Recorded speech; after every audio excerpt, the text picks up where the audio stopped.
Hello friends, welcome back to our channel. I am Poonam Chaudhary और assertion and reason का जो series हमने start किया है आपके बोर्ड एग्जाम के लिए, उसका ये पार्ट 2 है और human health and disease chapter का हम असर्शन एंड रीजन कर रहे हैं। So let's move on to the video. तो हमारे पास एक असर्शन है जिसमें लिखा है mast cell in the human body release excessive amount of inflammatory chemicals which cause allergic reactions. तो हमारे बॉडी में जो मास्ट सेल्स होते हैं वो कुछ इन्फ्लामेटरी केमिकल्स रिलीज करते हैं जो कि एलर्जिक रिएक्शंस कॉज करते हैं। क्या ये सही है? यस, बिल्कुल सही है। जो मास्ट सेल होते हैं वो रिलीज करते हैं हिस्टामिन एंड सेरोटोनिन केमिकल्स जो कि एलर्जिक रिएक्शंस कॉज करते हैं, लाइक इन्फ्लामेशन, रेडनेस, इचिंग, इस तरह के कुछ रिएक्शंस कॉज करते हैं। सो असर्शन बिल्कुल सही है। दूसरा है रीजन हमारे पास, allergens in the environment on reaching human body stimulates mast cell in certain individuals. तो इसका कहने का मतलब है कि जो एनवायरमेंट में एलर्जेंस प्रेजेंट होते हैं, जो एलर्जी कॉज करते हैं, वो जब ह्यूमन बॉडी में पहुंचते हैं तो वो हमारे मास्ट सेल को स्टिमुलेट कर देते हैं जिससे कि एलर्जीज कॉज करती है। तो क्या ये सही है? बिल्कुल। एलर्जेंस जब हमारे बॉडी में पहुंचते हैं तो उसके पहुंचने से हमारे बॉडी के जो मास्ट सेल होते हैं वो एक्टिवेट हो जाते हैं और एक्टिवेट होने के बाद वो क्या करते हैं, रिलीज करते हैं सेरोटोनिन एंड हिस्टामिन्स और उसी के बाद तो एलर्जिक रिएक्शन कॉज करते हैं, मतलब एलर्जिक रिएक्शंस आने लगता है।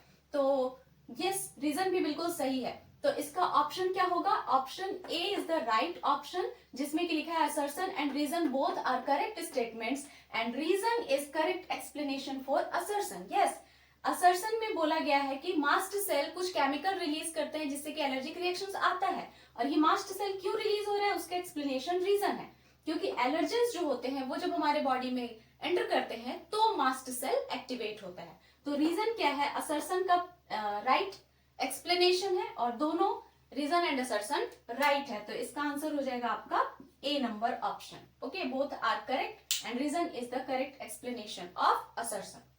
सो दूसरा हमारे पास है question, second infection of the same pathogen is quickly eliminated. जब सेम पैथोजन हमारे बॉडी में दोबारा एंटर करता है, मीन्स एक बार वो एंटर कर चुका होता है और जब वही पैथोजन दोबारा हमारे बॉडी में एंटर करता है तो वो तुरंत एलिमिनेट कर दिया जाता है बॉडी से, मीन्स उसको तुरंत किल कर दिया जाता है। यस, इट इज राइट, क्योंकि जब पहली बार पैथोजन हमारे बॉडी में एंटर करता है तो हमारे बॉडी के जो सेल्स होते हैं, मेमोरी सेल्स, वो उस पैथोजन को या उस एंटीजन को याद करके रखते हैं हमारे बॉडी में, मेमोरी सेल्स। ओके, और उसका एंटीबॉडी तैयार करके रखते हैं पहले से।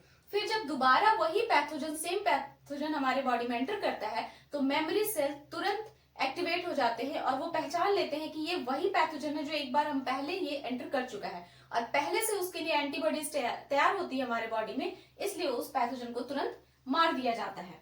सो इट इज राइट। रीजन क्या है? Pre-formed memory B and T cells elicit a quick and vigorous attack on pathogen. Yes, क्योंकि दोबारा वो पैथोजन जब जाता है तो memory B cell and T cell जो होते हैं प्री फॉर्म्ड, पहले से फॉर्म्ड होते हैं। जब पहली बार वो पैथोजन एंटर हुआ था तो ये प्री फॉर्म्ड हो गए थे, उसी टाइम बन चुके थे और मेमोरी में उसने याद करके रख लिया था। और जब दोबारा ये आता है तो वो क्या करते हैं, क्विक एंड विगरस अटैक करते हैं उस पैथोजन पर और उसको एलिमिनेट कर देते हैं बॉडी से या फिर उसको किल कर देते हैं।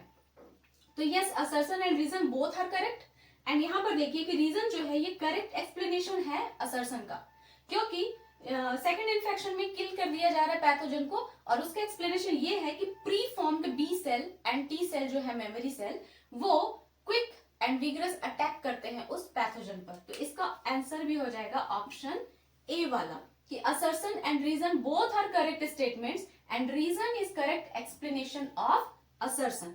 So दोनों का आंसर होगा A. So I hope this video found helpful to you और अगर आपको ऐसे वीडियो और चाहिए so comment in the comment section. मिलते हैं नेक्स्ट वीडियो में. Till then bye bye and take care.